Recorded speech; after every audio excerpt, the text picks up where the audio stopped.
Bismillahirrahmanirrahim. Assalamualaikum warahmatullahi wabarakatuh. Pada kesempatan ini kita akan membahas topik tentang Solid Solution Strengthening. Adapun tujuan pembelajaran kita pertama adalah siswa dapat menjelaskan secara tertulis apa-apa yang dimaksud dengan point defect, solid solution atau solute item, phase diagram, liquidus temperature, dan solidus temperature. Yang kedua, menjelaskan secara tertulis mekanisme solid solution strengthening. Untuk membahas tentang solid solution, ada hal mendasar atau poin-poin tertentu atau istilah-istilah tertentu yang terkait erat atau menjadi pondasi dari pembahasan solid solution strengthening. Di antaranya konsep atau term point defects dan solid solution.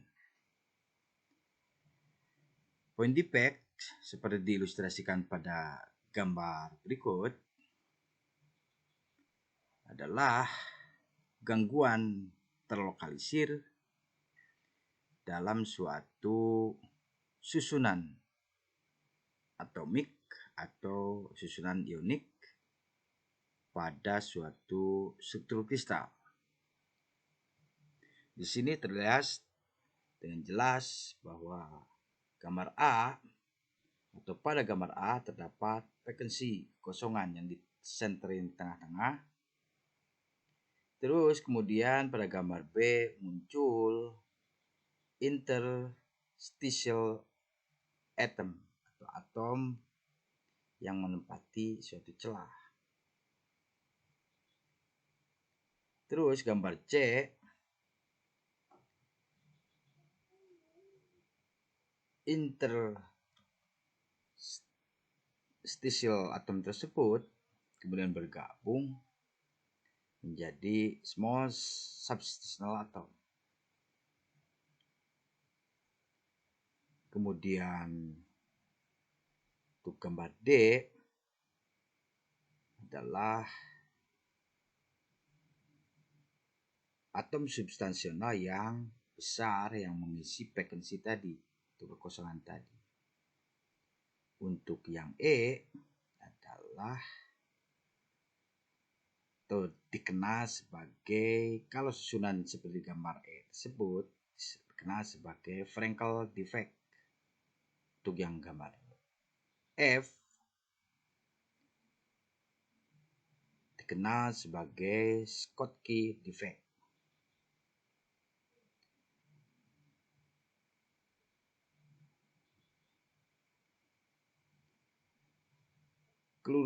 Keseluruhan gambar B, C, D, dan EF merupakan gangguan bagi susunan ideal atau susunan sempurna dari suatu susunan atom dan dikenal sebagai point defect.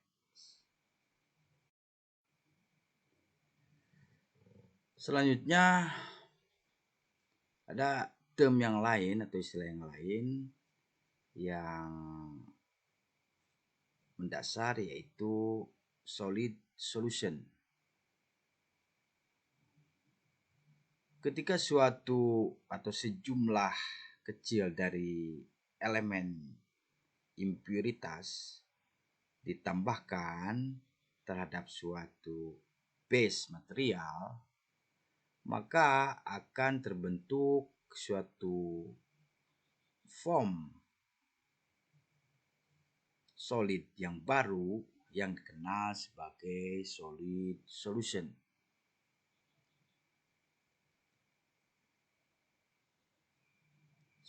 Suatu solid solution mengandung dua atau lebih dari tipe atom atau ion yang secara seragam atau secara merata tersebar di seluruh material.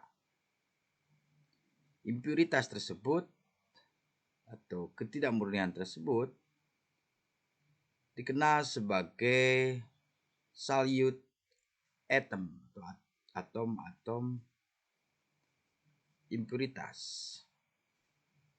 yang bisa menduduki posisi lattice reguler dalam suatu kristal struktur atau dikatakan sebagai kedudukan interstitial.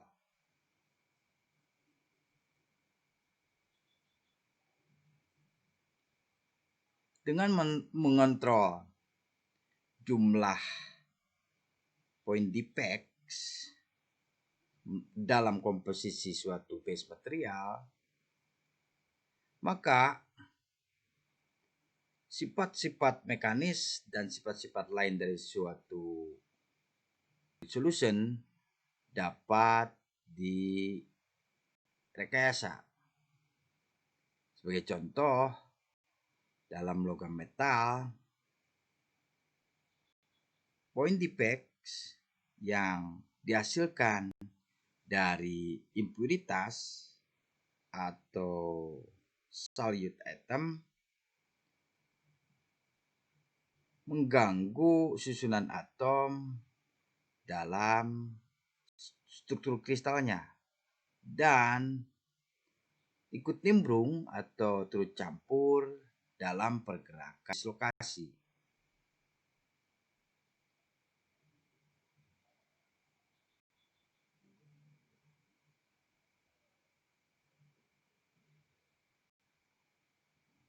Point defect tersebut akan menyebabkan mekanisme solid solution strengthen atau penguatan solid solution.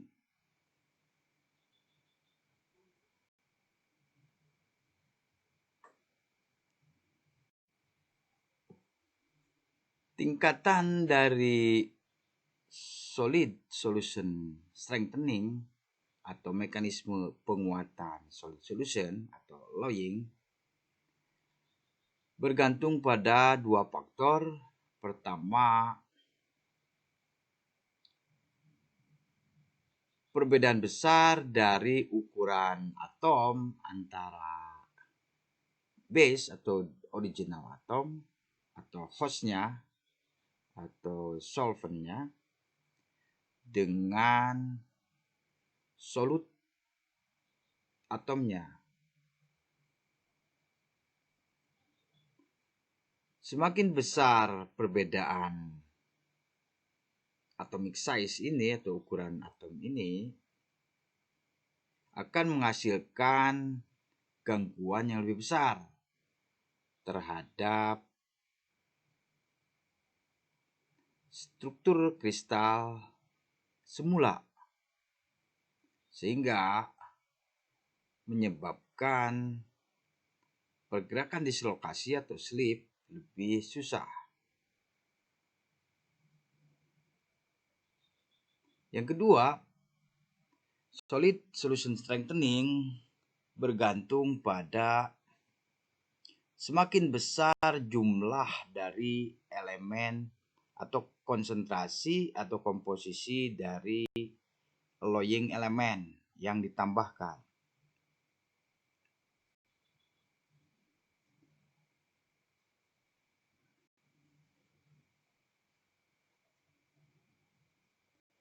Misalnya nanti pada diagram fase kita akan melihat bahwa paduan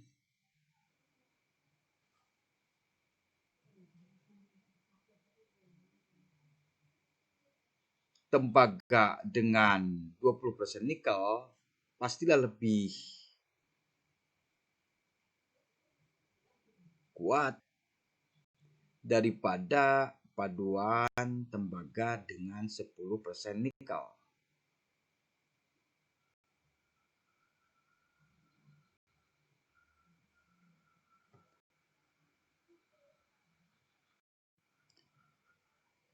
Di sini terlihat melalui gambar ini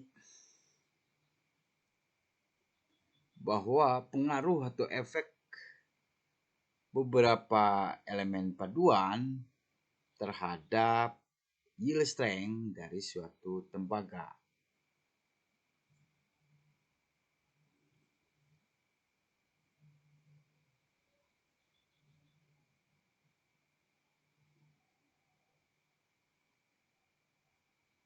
Misal di sini nikel dan seng atau atom-atom nikel dan seng berukuran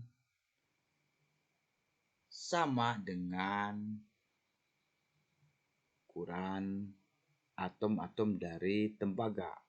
Akan tetapi berilium dan atom-atom timah jauh lebih berbeda daripada atau ukurannya berbeda daripada atom-atom tembaga.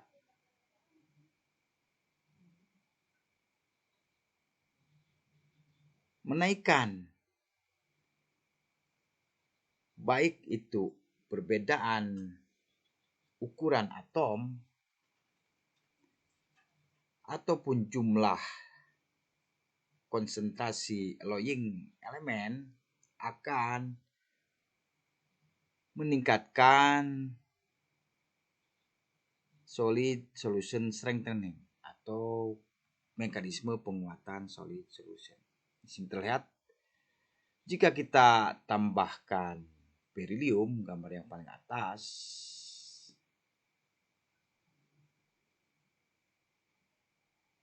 dengan konsentrasi di bawah 3%, maka yield strength-nya mendekat atau di atas 30.000 PSI. Juga gambar yang tengah dengan menambahkan alloying elemen nikel, maka meningkatkan yield strength dari tembaga ke posisi mendekati 20.000 PSI.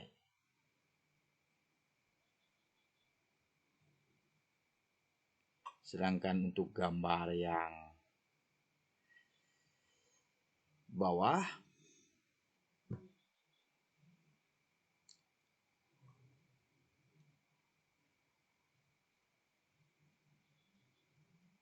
jika kita menambahkan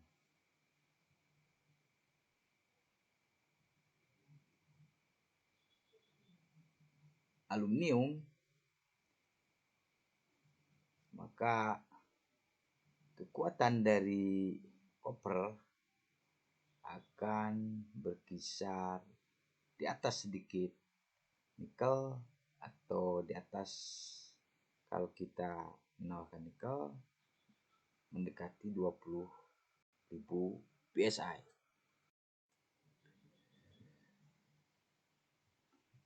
Adapun pengaruh dari solid solution strengthening terhadap properties material adalah sebagai berikut.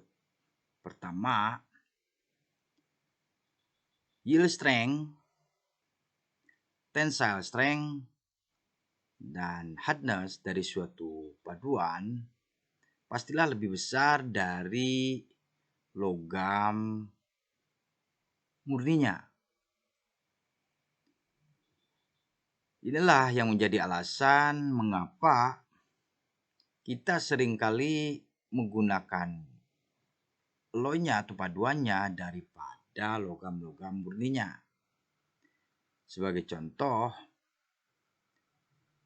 konsentrasi kecil saja dari mangan Mg yang ditambahkan terhadap aluminium pastilah memberikan kekuatan yang lebih besar atau lebih tinggi daripada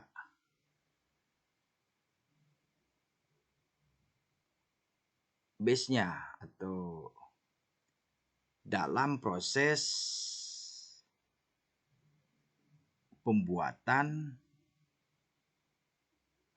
kaleng-kaleng minuman.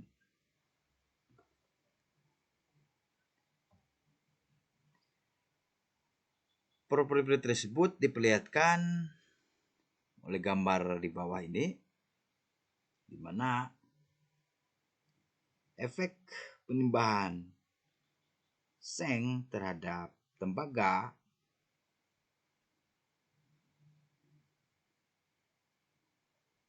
kenaikan dalam presentasi elongation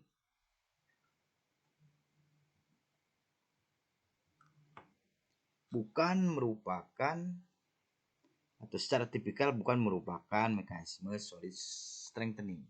Jadi di sini gambar ini memberikan informasi bahwa loying seng terhadap tembaga atau cuprum copper di sini ada tensile strength, ada electrical conductivity, dan ada yield strength. Jelas gambar atau garis hijau ini untuk yield strength. Dengan penambahan seng, maka kekuatan dari paduan tembaga dan seng tersebut akan naik daripada kekuatan tembaga murni. Yang kedua, tensile strength-nya juga sama. Semakin konsentrasi seng semakin naik, gambar yang hitam, garis hitam, maka semakin kuat atau semakin besar nilai tensile strength dari paduan tembaga seng ini.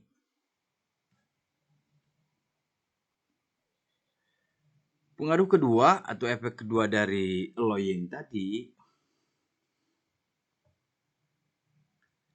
adalah pada kebanyakan daktilitas dari alloy lebih kecil daripada pure metalnya atau logam murninya.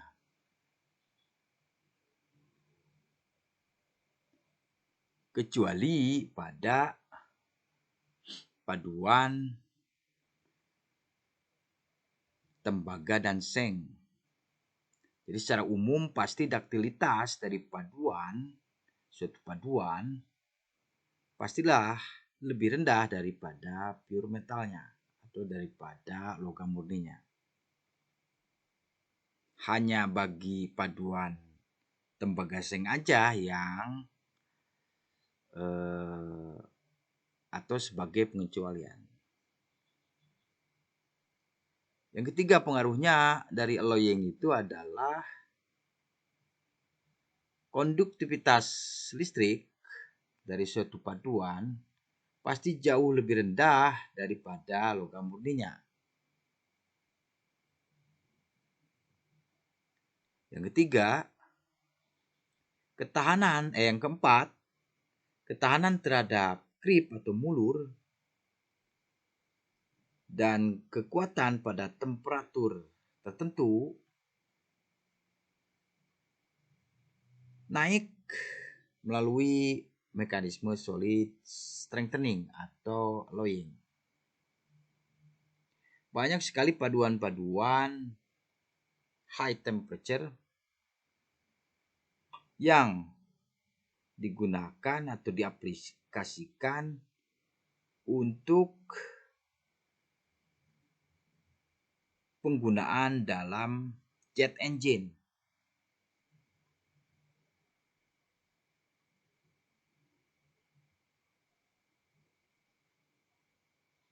Dan hal itu sebagian besarnya dilakukan atau secara ekstensif dilakukan mekanisme solid solution strengthening.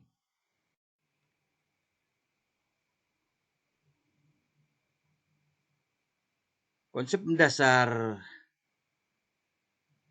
lainnya atau yang penting lainnya adalah atau yang berkaitan dengan solid solution adalah term atau istilah yang dikenal sebagai liquidus temperature dan solidus temperature. Jadi, dalam membahas solid strengthening mechanism, maka ada hal-hal yang tidak harus dikuasai secara memadai, diantaranya yang saya sebutkan tadi, point defect, terus solid solution, yang ketiga liquidus temperature, dan yang keempat solidus temperature. Kita mendefinisikan liquidus temperature atau temperatur cair sebagai suhu di atas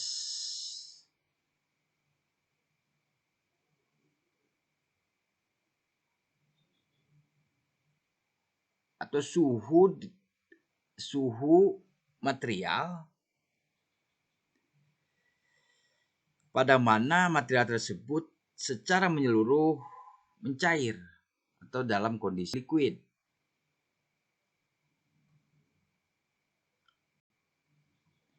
Nanti kita akan bahas secara grafik mana yang disebut liquidus temperature dan mana yang disebut sebagai solidus temperature.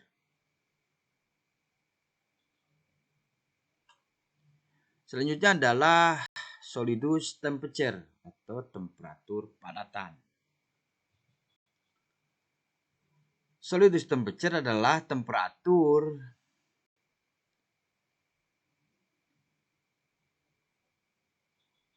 di bawah mana atau di temperatur suatu paduan benar-benar 100% solid.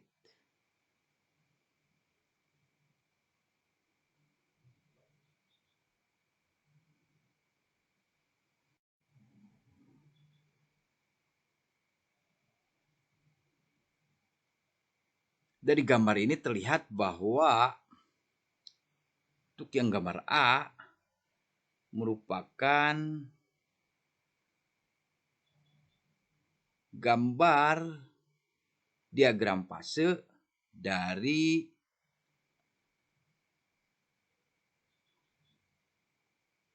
paduan tembaga dan nikel Cu dan Ni, di mana yang menjadi sumbu X-nya adalah persentase nikel. Di sini terlihat dari mulai 0 sampai 100% nikel.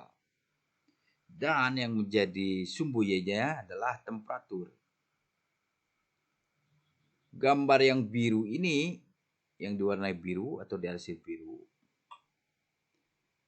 adalah diagram fase dari paduan antara kuprum nikel, di mana di sini jelas terlihat pada 40%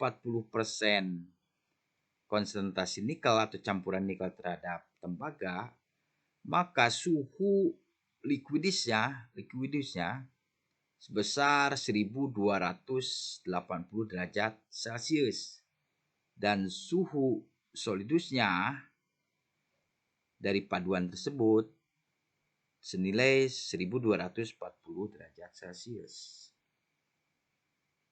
Apa yang terjadi di antara solidus dan liquidus temperature adalah fase padatan alfa paduan tersebut dan liquidnya atau cairnya.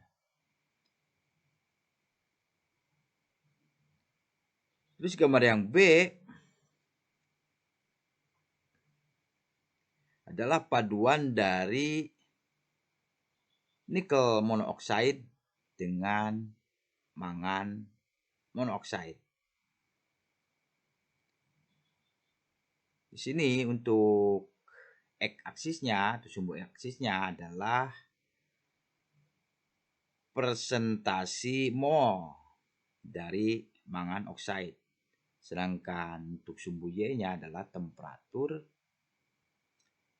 di mana di sini garis atau suatu area yang diarsir warna biru ini merupakan diagram fase dari paduan tersebut. Di sini L menunjukkan liquid, berarti di atas suhu ini pasti cair semuanya. Terus L plus S adalah fase di mana ada sebagian yang cair dan ada sebagian yang solid, kepadatan. Sedangkan di bawah region tersebut berfase solid atau S. Untuk gambar yang C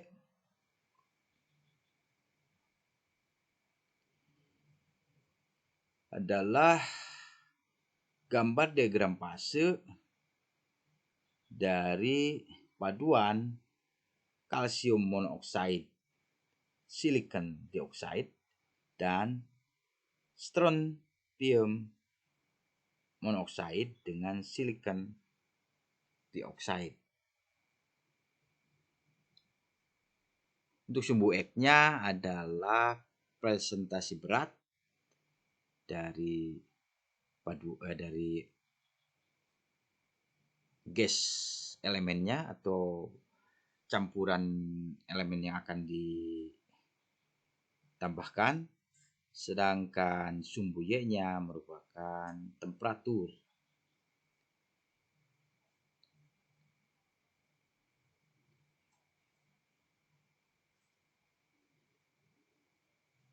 Terus untuk yang gambar D merupakan paduan dari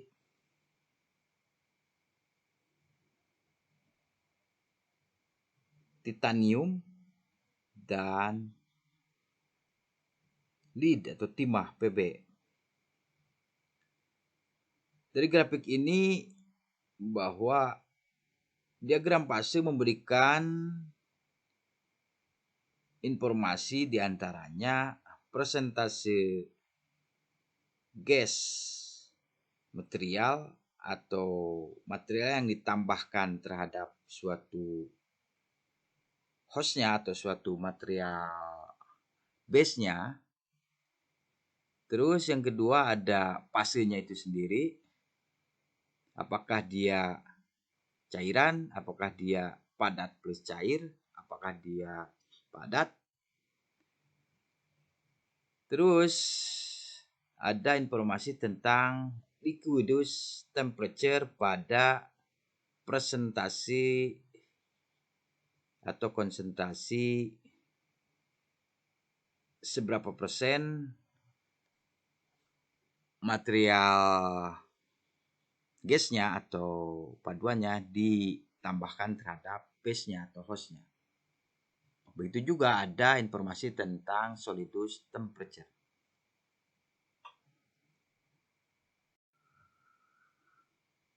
Gambar grafik berikut memberikan informasi tentang sifat-sifat mekanik dari suatu paduan tembaga nikel.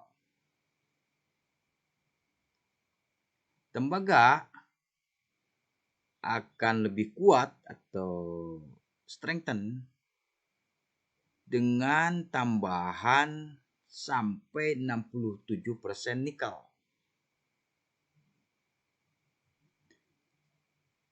Dan nikel atau sebaliknya, nikel akan menjadi lebih kuat jika dilakukan penambahan tembaga sebesar 33%. Kemudian yang atas menunjukkan diagram fasenya, di mana di situ ada informasi tentang fase L liquid dari paduan tersebut. Jadi kondisi L ini kondisi antara copper atau tembaga dan nikel pasti cair di wilayah L, sedangkan alpha dan di wilayah yang dibatasi atau yang diarsir biru adalah wilayah paduannya, fasenya ada yang solid, alpha, dan liquid, cair. Sedangkan yang di bawah alpha dan L adalah pasti padat atau alpha. Terus gambar yang bawah ya, adalah sifat mekanik, di mana ditunjukkan bahwa paduan tembaga nikel ini akan naik, terus yang gambar yang kuning atau garis kuning akan naik dan kemudian turun. Nah, naiknya ini konsentrasinya berada di posisi 67% nikel.